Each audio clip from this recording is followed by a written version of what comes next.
Hi అండి, అందరికీ నమస్తే. Welcome to my channel. ఇది సింపుల్ రియల్ లాగ్స్. ఈరోజు వచ్చి నేను నా మార్నింగ్ నుంచి ఆఫ్టర్నూన్ రొటీన్ అయితే మీతో షేర్ చేసుకోబోతున్నానండి.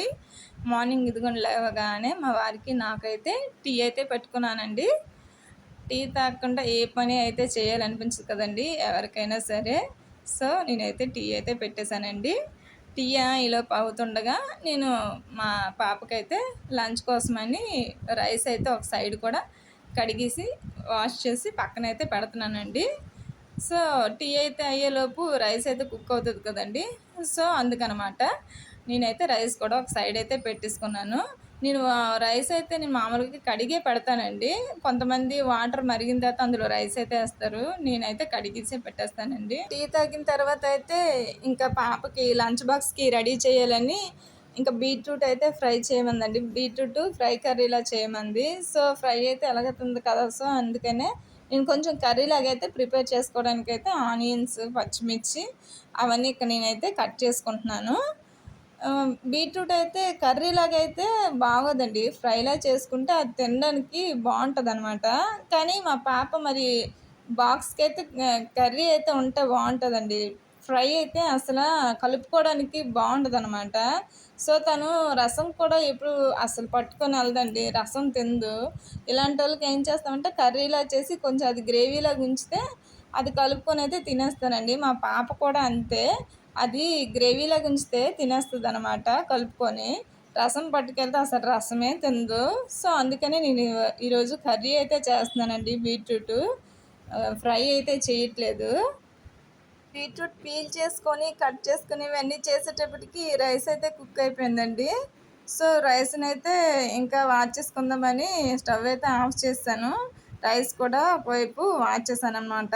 వాచ్ చేసిన తర్వాత ఇంక ప్యాన్ అయితే పెట్టి ఇంక కర్రీ అయితే స్టార్ట్ చేశాను అనమాట. కొంచెం జీలకర్ర అవన్నీ పిల్లలకి తక్కువ తింటారు కదండి. సో కొంచెం కొంచెం క్వాంటిటీలో వేసుకుంటేనే బాగుంటుంది. పెద్దలు అందరూ తినేలాగా అయితే ఎక్కువ ఎక్కువ అందులో జీలకర్ర, ఆవాలు అలా వేస్తే మా పాప ఎక్కువ తిందండి. సో నేను కొంచెం కొంచెంగా అన్ని జీలకర్ర, కొంచెం ఆవాలు, కొంచెం మినపప్పు, శనగపప్పు వేసుకుంటారు కదండి, అలాంటివన్నీ కొంచెం తక్కువ క్వాంటిటీలో అయితే నేను వేస్తాను.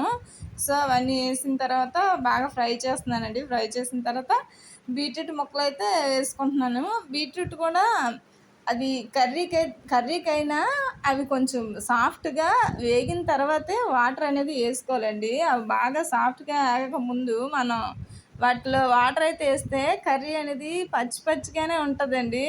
అది తిన్నా అంత బాగుండదు, అది అలా స్మెల్ వస్తుంది అనమాట. ముందు అసలే బీట్రూట్ అనేది కొంచెం పచ్చి స్మెల్ లాగా అదొక స్మెల్లా వస్తుంది. సో దాన్ని కొంచెం బాగా ఫ్రై కాకపోయినా దాన్ని కొంచెం బాగా ఫ్రై అయితే కొంచెం ఫ్రై లాగా చేసిన తర్వాతే అందులో వాటర్ అనేది మనం వేసుకోవాలండి. లేకపోతే అది కర్రీ తినలేమండి చేసినా సరే. సో నేను ఇక్కడ బాగా ఫ్రై అయితే చేయడానికి కొంచెం కల్లుప్పు అయితే వేస్తున్నాను. కల్లుప్పు అయితే కొంచెం తొందరగా అవి మగ్గుతాయని అంటారండి. కల్లుప్పు అనే కాదు, మామూలు సాల్ట్ వేసినా సరే, ఏవైనా వెజిటబుల్స్ అయినా వెజిటబుల్స్ సాల్ట్ అది వేస్తే తొందరగా మగ్గుతాయి, తొందరగా ఉడుకుతాయి అనేసి అంటారు కదండి. సో నేను అందుకోసమని కొద్ది సాల్ట్ అయితే కల్లుప్పు అయితే వేసానండి. అవి వేసిన తర్వాత కొద్దిగా పసుపు, కొంచెం కారం, చాలా తక్కువ కారం అండి. పచ్చిమిర్చి అయితే నేను వేసుకున్నాను కదా, సో అందుకనేసే నేనైతే కొంచెం పసుపు, కొంచెం కారం, కొంచెం ధనియాల పొడి అయితే వేసుకుంటున్నానండి. దేంట్లోకైతే ధనియాల పొడి దేనిలోకైనా వేసుకోవచ్చు. సో నేను కొంచెం ధనియాల పౌడర్ అయితే నా దగ్గర ఉంది. సో అందుకని నేను ధనియాల పౌడర్ అయితే వేసుకున్నానండి. వేసిన తర్వాత కొంచెం కలిపిన తర్వాత అందులో కొద్దిగా అయితే వాటర్ అయితే వేసుకున్నాను. వాటర్ కొంచెం ఎక్కువ వేయండి, ఎందుకంటే ఉడకాలి కదా ముక్కలు. సో అందుకని వాటర్ అయితే వేసుకొని ఒక్కసారి మరిగిన తర్వాత ఒకసారి మూత తీసి చెక్ చేసుకున్నానండి. ఇంకా అయితే ముక్కలు ఉడకలేదు. సో నేను ఈలోపు పాపకి బాక్స్కి అనేసి రైస్ అయితే తీసేసి చల్లారబెడుతున్నానండి. ఈ చల్లారబెట్టిన తర్వాత ఇంకా కర్రీ అయిపోయిన తర్వాత పాపకి రెడీ చేయొచ్చు అనేసి నేను ఫాస్ట్గా వాటర్ బాటిల్ వాటర్ అవన్నీ వేసి ఫిల్ చేసేసుకుంటున్నానండి. బ్యాగ్లో అన్నీ పెట్టేసేయాలి కదా, అందుకనేసి నేను ఈ పక్కన వాటర్ బాటిల్లో వాటర్ కూడా వేసి ఫిల్ చేసి ఇంకేంటి లాస్ట్లో కర్రీ అయితే అయిపోతుంది కదా అని కర్రీ కూడా బాక్స్లో అయితే వేసేసానండి. వేసిన తర్వాత లాస్ట్లో మా పాప ఒక బిగ్ ట్విస్ట్ అయితే ఇచ్చిందండి. ఏంటంటే నేను స్కూల్కి వెళ్ళనమ్మా, నాకు దగ్గెక్కువ వస్తుంది కదా! నన్నెందుకు స్కూలుకి పంపించేస్తున్నావు అనేసి అన్నదండి. సో, ఇంకా అలా అన్నది కదా! ఇంకెందుకు ఇంకా స్కూలుకి పంపించినా సరే మళ్ళీ తర్వాత వచ్చిన తర్వాత నాకు దగ్గొచ్చినా పంపించేస్తున్నావు అంటదనేసి ఇంక నేను స్కూలుకైతే మరి పంపించలేదండి. ఇంకెలాగ ఖాళీగా కదా స్కూలుకి ఇంకెలాగ వెళ్ళలేదు కదా! నేను అన్నీ నిదానంగా చేసుకోవచ్చని ఇంకా పట్టీలైతే తోమడానికి రెడీ అయ్యానండి. మా చిన్న పాప పట్టీలైతే చాలా నల్లగా అయ్యాయి. సో, తన పట్టీలు తోమడానికనేసి నా దగ్గర పాత ఒక సంవత్సరం క్రితం పీతాంబరి అయితే ఉందండి. ఆ పీతాంబరినైతే నేను ఒకసారి ట్రై చేద్దామనేసి తీసి వాటర్‌లో మిక్స్ చేసి పట్టీలైతే అందులో వేసుకున్నానండి. వేసుకొని కాసేపు ఒక హాఫ్ అన్ అవర్ అయితే నేను నానబెట్టుకున్నాను. ఈలోపు ఇంకా గిన్నెలవి చాలా ఉన్నాయండి. నైట్ నేను గిన్నెలైతే తోమలేదు. సో, అవన్నీ అలాగ పడున్నాయనమాట. ఇంక గిన్నెలు తోమాలంటే స్టాండ్ ఖాళీ చేయాలి కదా! సో, గిన్నెల స్టాండ్‌లో గిన్నెలన్నీ సర్దుకుంటున్నానండి.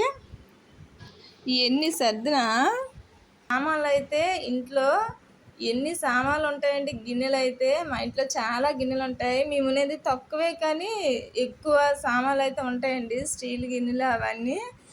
సో, ప్రతి చిన్నదానికి వస్తువులైతే అలాగా ఏదైనా సరే తినడానికైనా ఒక్కొక్కళ్ళు ఒక్కొక్క ప్లేట్ తీసుకుంటారండి.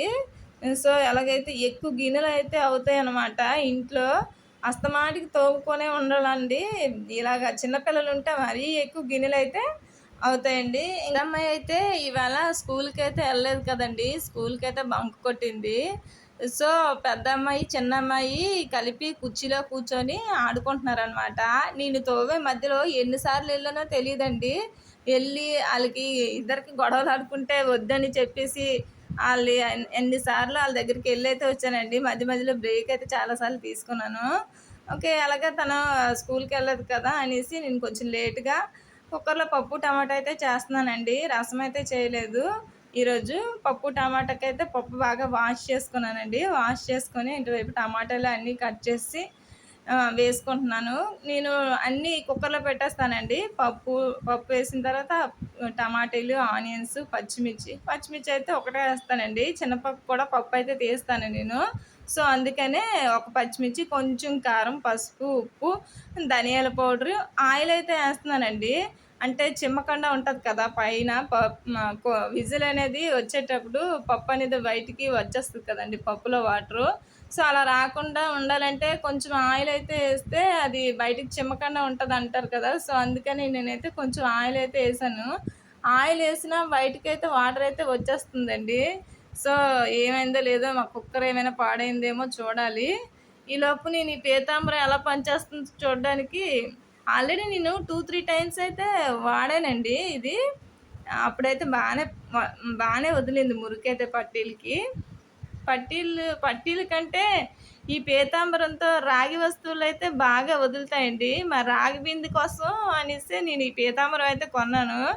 కానీ ఇది పట్టీలకి బాగా పనిచేసింది. సో, పట్టీలు కూడా తెల్లగానే వచ్చాయండి. ఎలాగా మా పాపది అయితే తోముతున్నాను. ఇంకా చిన్న పాపవి ఎలాగా తోముతున్నాను కదా! ఇంకెందుకు నావి పెద్ద పాపవి కూడా ఇంకెందుకు తోముదాం, ఇవి కూడా కొంచెం నల్లగానే ఉన్నాయి కదా అనేసి ఇంకా మా పట్టీలు కూడా కలిపి అన్ని పట్టీలు కలిపి నానబెట్టానండి.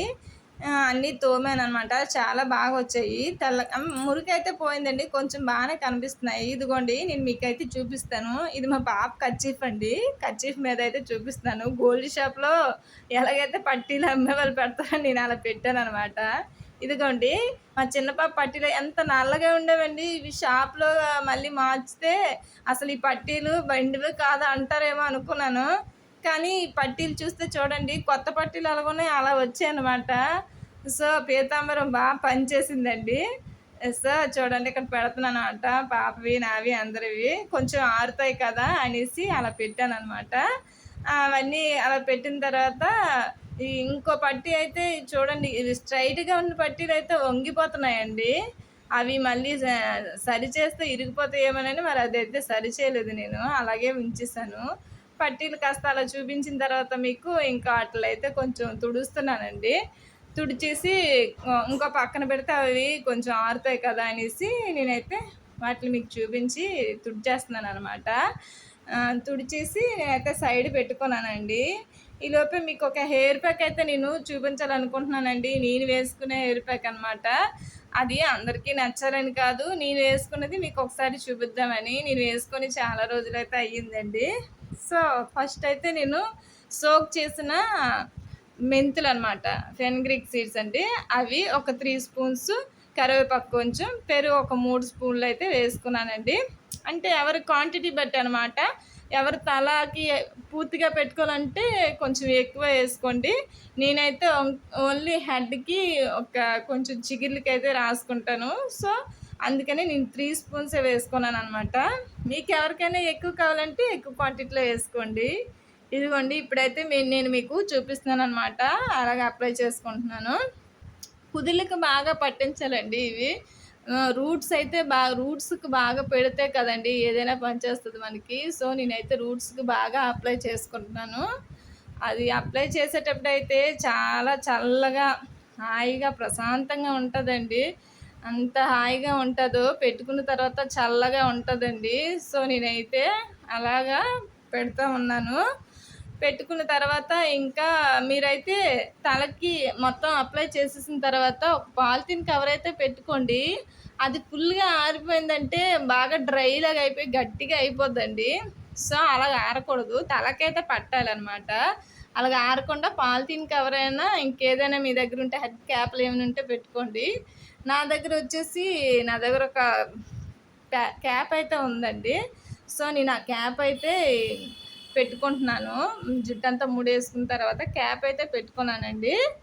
సో మీ దగ్గర ఏదైనా ఉంటే అలాంటిది పెట్టుకోండి.